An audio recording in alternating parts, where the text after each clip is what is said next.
Hey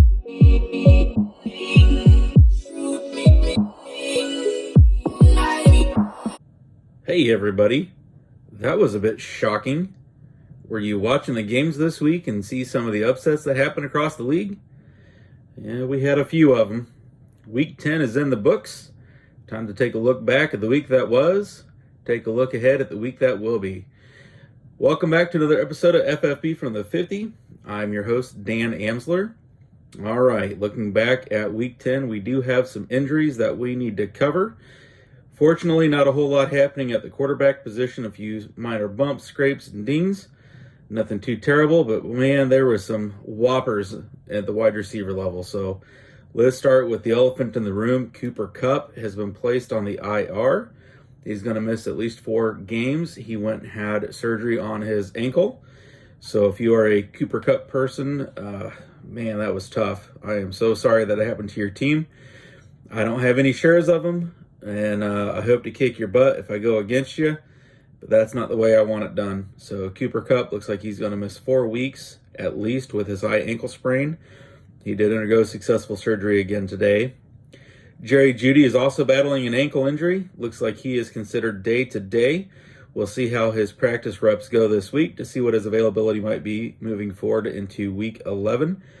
I got a funny feeling if you have Jerry Jeudy on your roster, he's probably riding your bench at this point anyway, but still something we want to keep an eye on. Juju Smith-Schuster got smacked in the head, took a colossal hit. The refs threw a flag on it, picked the flag up, decided it wasn't a personal foul. At this point, folks, I have no idea what is in the NFL. I've seen flags thrown on things that were, basically two-hand touch.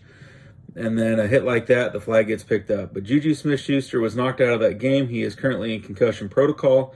His status will have to be monitored very, very closely, along with Mecole Hardman, who did not play last week for Kansas City due to an abdominal injury.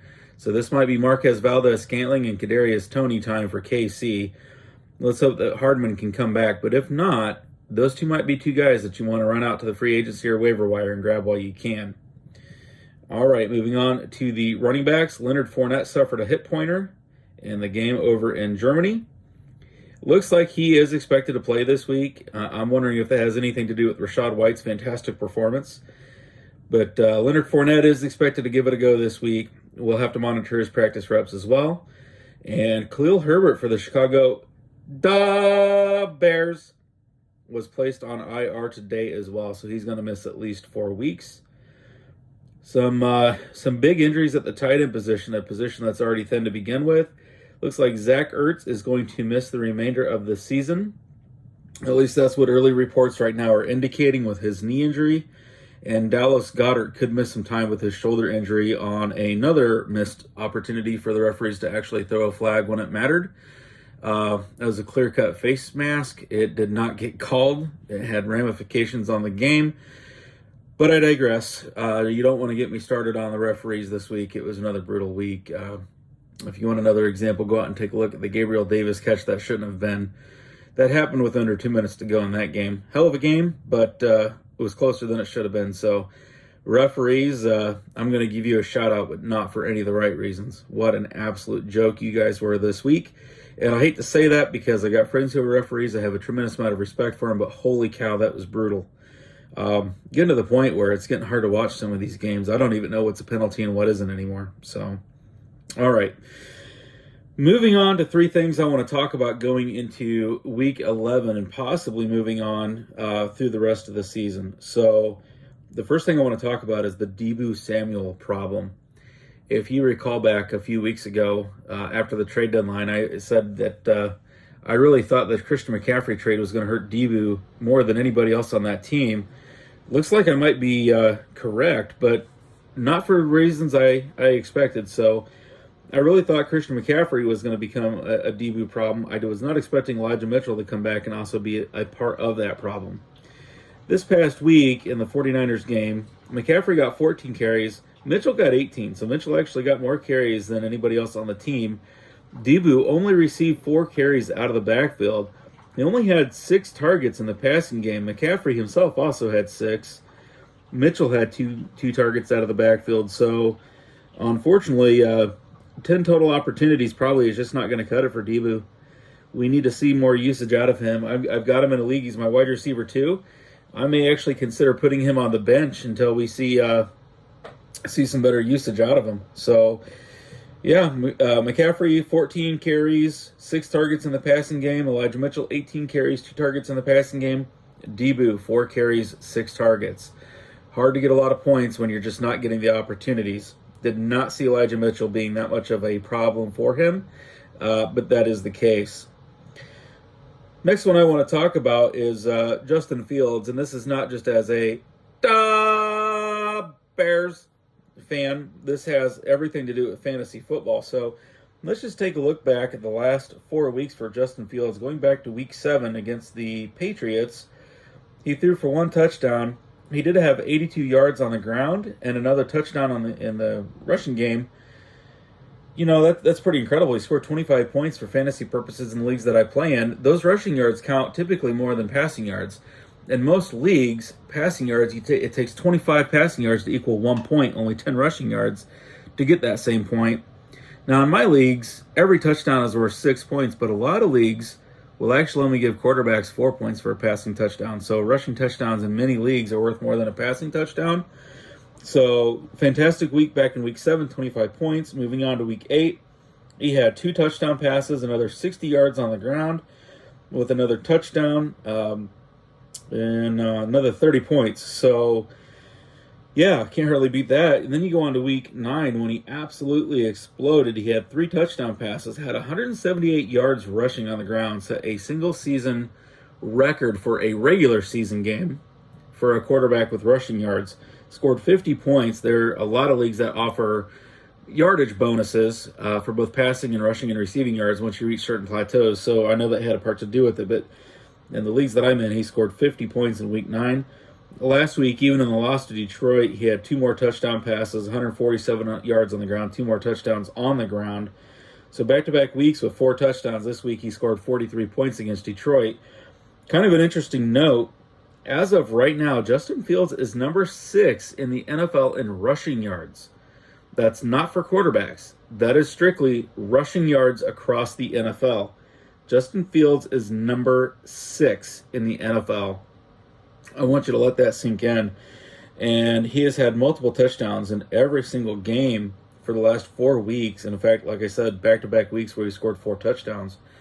Justin Fields is for sure quarterback 1 now at this point and has a chance to end up as quarterback 1 for fantasy purposes this year. Keep an eye on him. I hope you have him on your roster. I'm sure by now he's rostered in 100% of the leagues. If not, it's going to be pretty close. If he's not, then that's really a shame. He needs to be. But if you have him in a dynasty league or a keeper league, congratulations, kudos to you.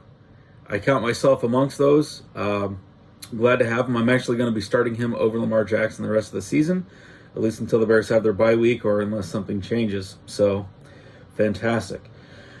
All right, last thing I want to talk about before let you all go today is the trade deadline is coming up for fantasy football purposes. I know the NFL trade line has already passed.